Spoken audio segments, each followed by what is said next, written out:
ओम शांति 20/10/2021 प्रातः मुरली। ओम शांति। बाप दादा मधुबन। बाबा कहते हैं, मीठे बच्चे, तुम्हें योग बल से रावण दुश्मन पर जीत पानी है। मनुष्य से देवता बनने के लिए दैवी गुण धारण करने हैं। प्रश्न है, सभी बच्चे बाप की श्रीमत पर एक जैसा नहीं चलते, क्यों? बाबा का उत्तर है, क्योंकि बाप जो है उनको सभी ने एक जैसा पहचाना नहीं है। जब पूरा पहचानेंगे तब श्रीमत पर चलेंगे। नंबर 2, माया दुश्मन श्रीमत पर चलने से रोक लेती है, इसलिए बच्चे बीच बीच में अपनी मत चला देते हैं। फिर कहते हैं, बाबा माया के तूफान आते हैं, आपकी याद भूल जाती है। बाबा कहते हैं, बच्चे, रावण माया से डरो मत, जोर से पुरुषार्थ करो तो वह थक जाएगी। गीत है, न वह हमसे जुदा होंगे। ओम शांति। तुम सिंगल आत्मा हो, हर एक कहेंगे ओम शांति, यह डबल है, इनको 2 बार कहना पड़े। ओम शांति, ओम शांति। अब बाप बैठ बच्चों को समझाते हैं, तुम यहाँ युद्ध के मैदान में बैठे हो, ऐसे नहीं कि जैसे वो लोग आपस में लड़ते हैं, ऐसे तो घर घर में लड़ते झगड़ते रहते हैं। मेजॉरिटी की बात की जाती है। नंबर 1 है देह अभिमान, सेकंड है काम। अभी तुम याद के बल से 5 विकारों रूपी रावण पर जीत पाते हो। याद का बल है तो तुम गिरेंगे नहीं। तुम्हारी एक रावण से ही युद्ध है। वहाँ तो अनेक प्रकार की बातें होती हैं, यहाँ एक ही बात है, तुम्हारी युद्ध है ही रावण के साथ। तुमको सिखलाने वाला कौन है? पतित पावन भगवान। वह है ही पतित से पावन बनाने वाला। पावन अर्थात देवता। तुम विश्व के मालिक बनते हो। यह कोई मनुष्य समझते नहीं कि रावण द्वारा तुम पतित बने हो। बाप ने समझाया है, इस समय सारी दुनिया में रावण का राज्य है। वैसे राम राज्य होता है सतयुग त्रेता में, तो भी सारी दुनिया में कहेंगे, परंतु वहाँ इतने मनुष्य नहीं होते। तुम विश्व का राज ले रहे हो योग बल से, ऐसे भी नहीं यहाँ बैठते हो तभी बाप को याद करना है, वह स्वदर्शन चक्र फिराना है। बस यह तो हर वक्त बुद्धि में रहना चाहिए। हमने स्वर्ग में आधा कल्प राज्य किया, फिर रावण का श्राप मिलने से उतरते हैं। उतरने में टाइम तो लगता है, 84 पौड़ी यानी सीढ़ी उतरनी पड़ती है। चढ़ती कला में पौड़ियाँ तो हैं नहीं। अगर पौड़ियाँ हो तो यहाँ तो सेकंड में जीवन मुक्ति कैसे कहा जाए? कहाँ तुमको 2500 वर्ष उतरने में लगते हैं और कहाँ तुम थोड़े ही वर्षों में चढ़ती कला में जाते हो। तुम्हारा है योग बल, उनका है बाहुबल। द्वापर से लेकर उतरते हैं, फिर बाहुबल शुरू होता है। सतयुग में मारने की बात हो नहीं सकती। कृष्ण के लिए जो दिखाया है ओखरी से बांधा, ऐसी कोई बात हो नहीं सकती। वहाँ बच्चा कभी चंचल होता नहीं। यह तो सर्वगुण संपन्न 16 कला, वह तो सर्वगुण संपन्न 16 कला संपूर्ण होता है। कृष्ण को कितना याद करते आते हैं। अच्छी चीज़ की याद आती है ना, जैसे दुनिया में 7 वर्ष हैं तो मनुष्यों को याद आते हैं, देखने जाते हैं आबू में अच्छे ते अच्छी क्या चीज़ है जो मनुष्य देखने आते हैं। रिलीजियस आदमी तो आते ही हैं मंदिर देखने, भक्ति मार्ग में तो मंदिर बहुत होते हैं। सतयुग त्रेता में कोई मंदिर होता नहीं, मंदिर बाद में बनते हैं यादगार के लिए। सतयुग में त्योहार आदि कोई होते नहीं, दीपावली भी ऐसे नहीं होती है। हाँ, तख्त पर बैठते हैं तो कारोनेशन डे मनाते हैं, वहाँ तो जोत सबकी जगी हुई होती है। तुम्हारे पास एक गीत भी है, नवयुग आया, यह सिर्फ तुमको पता है। हम नवयुग अर्थात सतयुग के लिए देवी देवता बनने के लिए पुरुषार्थ कर रहे हैं। पढ़ाई तो पूरी रीति पढ़नी चाहिए, जहाँ जीना है ज्ञान अमृत पीना है। यह नॉलेज है सृष्टि के आदि मध्य अंत को जानना। इसमें कोई भाषा आदि नहीं सीखी जाती है, सिर्फ बाप को याद करना है और स्वदर्शन चक्र फिराना है। बस यहाँ तुम बैठे हो, स्वदर्शन चक्रधारी हो, बुद्धि में है हमारा 84 जन्मों का चक्र पूरा हुआ। अब पुराना शरीर पुराना संबंध छोड़ नया लेना है। विष्णुपुरी का मालिक बनने के लिए बाबा पुरुषार्थ करा रहे हैं। दुनिया में और सब हैं आसुरी संप्रदाय, भगवानवाची। यह वही गीता का युग चल रहा है। यह है कल्प कल्प का संगम युग। बाप कहते हैं मैं इस कल्प के संगम पर आता हूँ, मैं वही गीता का भगवान हूँ। यहाँ आता हूँ नई दुनिया स्वर्ग रचने। मैं द्वापर में कैसे आऊँगा, यह एक बड़ी भूल है। कोई छोटी कोई बड़ी होती है, यह बड़े ते बड़ी भूल है। शिव भगवान जो पुनर्जन्म रहित हैं, उनके बदले 84 जन्म लेने वाले का नाम लिख दिया है। तुम अभी जानते हो कि श्री कृष्ण तो ऐसे कह ना सकें कि मामेकम याद करो। सब धर्म वाले थोड़े ही उनको मानेंगे। शिव तो निराकार है, तुम शिव शक्ति सेना हो। शिव बाबा के साथ योग लगाकर शक्ति लेते हो।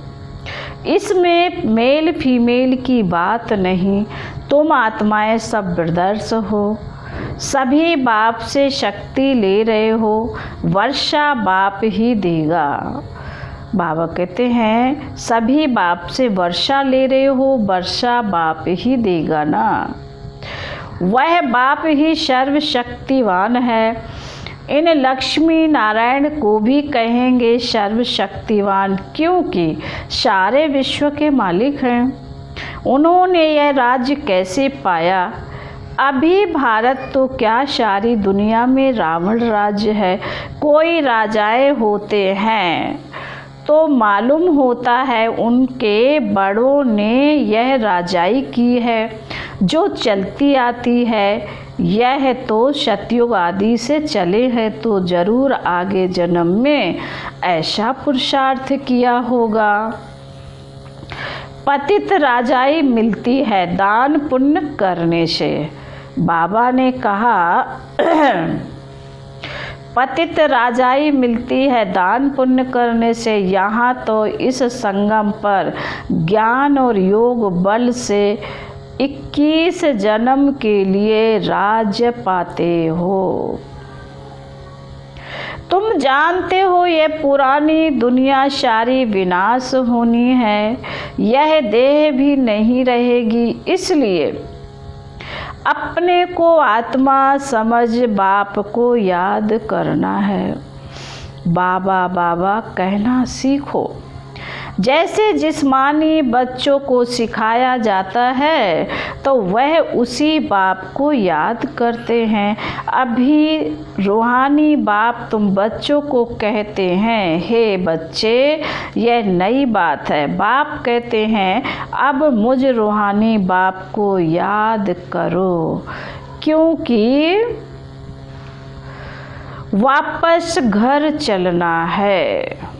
आत्मा तो अविनाशी है, शरीर विनाशी है।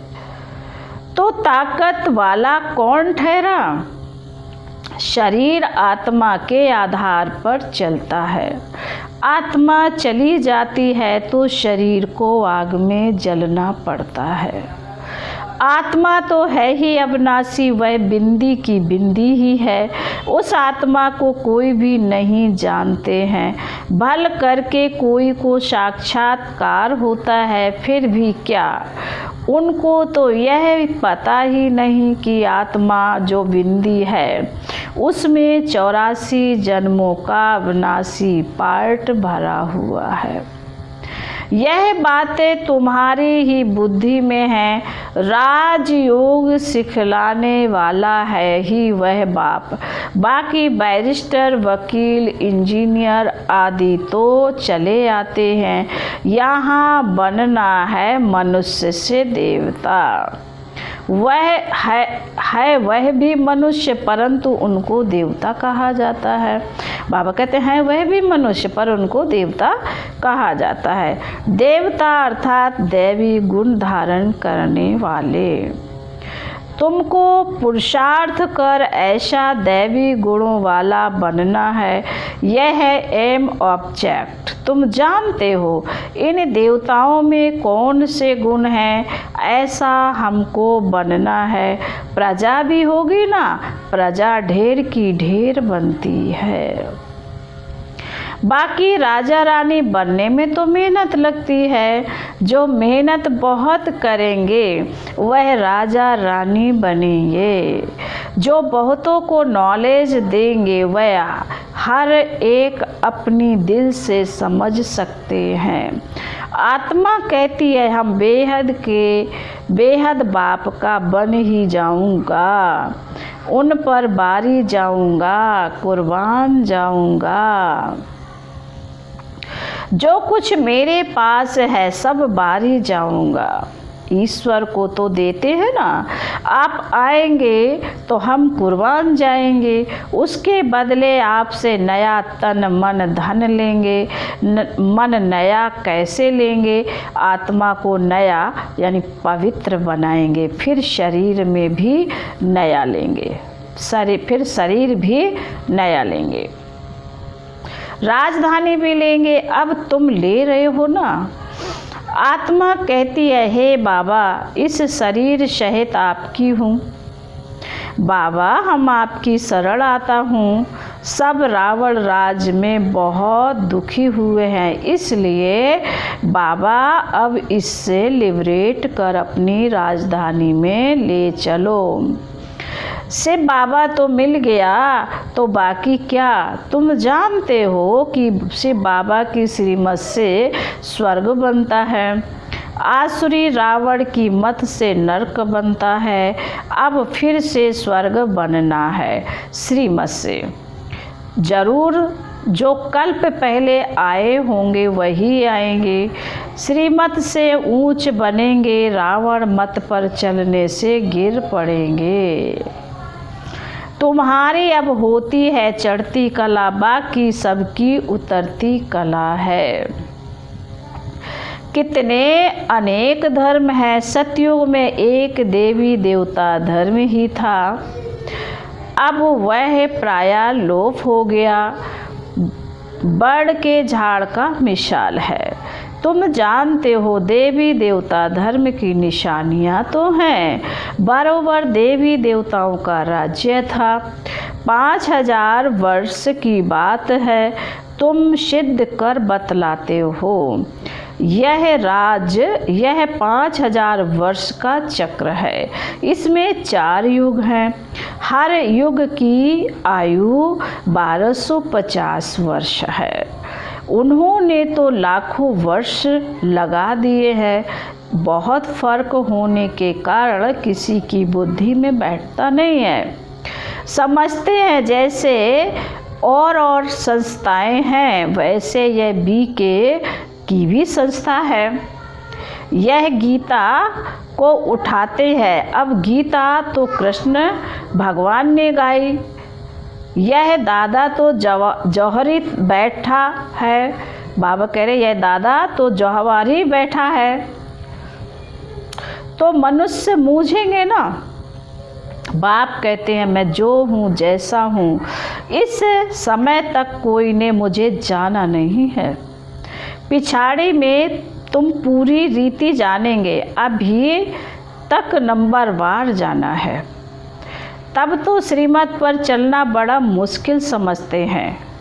अच्छे अच्छे बच्चे भी श्रीमत पर नहीं चलते। रावण चलने नहीं देता, अपनी मत चला देते हैं। थोड़े हैं जो श्रीमत पर पूरा चलने वाले हैं। आगे चल पूरा पहचानेंगे, तब श्रीमत पर चलेंगे। मैं जो हूँ जैसा हूँ वह आगे चल समझेंगे। अभी समझते जाते हैं, पूरा समझ लें तो बाकी क्या चाहिए।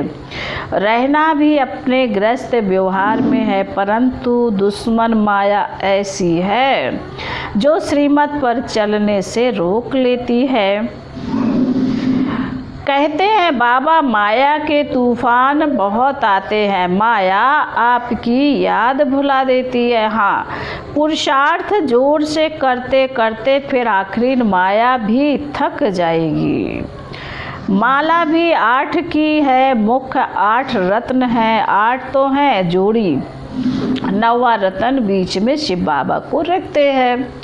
कोई लाल बनाते हैं, कोई सफ़ेद बनाते हैं। अब शिव बाबा तो है बिंदी, बिंदी लाल नहीं होती है, बिंदी तो सफ़ेद ही होती है। वह बहुत सूक्ष्म है, दिव्य दृष्टि के सिवाय कोई देख ना सके। डॉक्टर आदि कितनी कोशिश करते हैं देखने की, परंतु देख ना सकें, क्योंकि अव्यक्त चीज है ना, इसलिए पूछा जाता है। तुम कहते हो हम आत्मा है, अच्छा आत्मा को कब देखा है? अपने को ही नहीं देख सकते तो बाप को कैसे देख सकेंगे? आत्मा को जानना है कि कैसे उनमें पार्ट भरा हुआ है, यह बिल्कुल ही कोई नहीं जानते। 84 के बदले 84 लाख कह देते हैं। बाप आकर बच्चों को भी सब बातें समझाते हैं। आज का भारत क्या है, कल का भारत क्या होगा। महाभारत लड़ाई भी है, गीता का ज्ञान भी दिया है, यह रुद्र यज्ञ भी है। सब धर्मों का विनाश, एक धर्म की स्थापना हो रही है। यह शिव बाबा का भंडारा है, इससे तुमको पवित्र भोजन मिलता है। ब्राह्मण ब्राह्मणियाँ ही बनाते हैं, इसलिए इनकी महिमा अपरम अपार है। इससे तुम पवित्र बन पवित्र दुनिया का मालिक बनते हो, इसलिए पवित्र भोजन अच्छा है। जितना तुम ऊंच होते जाएंगे उतना भोजन भी शुद्ध तुमको मिलेगा। योग युक्त कोई भोजन बनाए तो बल बहुत मिल जाए, वह भी आगे चल मिलेगा। सर्विस एबल बच्चे जो सेंटर पर रहते हैं वह अपने ही हाथों से भोजन बनाकर खाएं तो उसमें भी बहुत बल मिल सकता है। जैसे पतिव्रता स्त्री पति के बगैर किसी को याद नहीं करती, ऐसे तुम बच्चे भी याद में रहकर बनाओ खाओ तो बहुत बल मिलेगा। बाबा की याद में रहने से तुम विश्व की बादशाही लेते हो। बाबा राय तो देते हैं, परंतु अभी किसी की बुद्धि में नहीं आता। आगे चल आगे चल हो सकता है कहेंगे हम अपने हाथ से योग युक्त हो भोजन बनाते हैं तो सबका कल्याण हो जाए। बाप बच्चों को हर प्रकार की मत देते हैं ना। त्रिमूर्ति चित्र सामने रखा हो, वर्षा शिव बाबा से लेना है, कुछ न कुछ युक्ति करते रहो। बाबा अपना मिसाल देते हैं। भक्ति मार्ग में हम नारायण के चित्र को बहुत प्यार करते थे। बस उनको याद करने से आंसू आ जाते थे, क्योंकि उस समय बैराग था। छोटेपन में वृत्ति बैराग की थी। यह है बेहद की बातें। फिर भी कहते हैं मन मना भो, योग में रहने से ही तुम तमो प्रधान से सतो प्रधान बनेंगे। याद में रहने का फुरना रखना है। श्रीमत मिलती है, बाप कहते हैं याद करो मैं सृष्टि का रचयिता हूँ, तो तुम भी नई दुनिया के मालिक बनेंगे ना।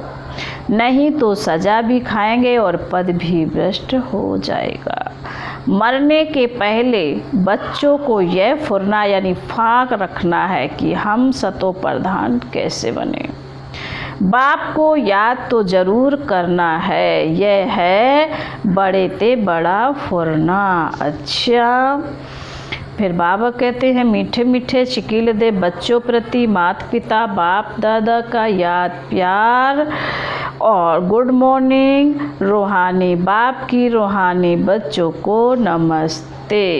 हम रूहानी बच्चों की रूहानी बाप दादा को याद प्यार गुड मॉर्निंग और नमस्ते। ओम शांति ओम शांति ओम शांति। धारणा के लिए मुख्य सार बाबा पहली पॉइंट में कहते हैं योग युक्त हो अपने हाथ से भोजन बनाना और खाना है। पवित्र दुनिया में जाने के लिए पवित्र भोजन खाना है, उसमें ही बल है। नंबर 2, नया तन मन धन प्राप्त करने के लिए पुराना सब कुछ बाप पर वारी कर देना है। इस शरीर सहित बाप पर पूरा पूरा कुर्बान जाना है। फिर बाबा वरदान में, आज बाबा वरदान दे रहे हैं। वरदान में कह रहे हैं अपने श्रेष्ठ व्यवहार द्वारा सर्व आत्माओं को सुख देने वाली महान आत्मा भव। वरदान का स्पष्टीकरण है जो महान आत्माएं होती हैं उनके हर व्यवहार से सर्व आत्माओं को सुख का दान मिलता है। वह सुख देते और सुख लेते हैं। तो चेक करो कि महान आत्मा के हिसाब से सारे दिन में सबको सुख दिया, पुण्य का काम किया। पुण्य अर्थात किसी को ऐसी चीज़ देना जिससे उस आत्मा से आशीर्वाद निकले। तो चेक करो कि हर आत्मा से आशीर्वाद मिल रही है, किसी को भी दुख दिया व लिया तो नहीं, तब कहेंगे महान आत्मा। स्लोगन है करने के बाद सोचना ही पश्चाताप का रूप है। करने के बाद सोचना ही पश्चाताप का रूप है। ओम शांति।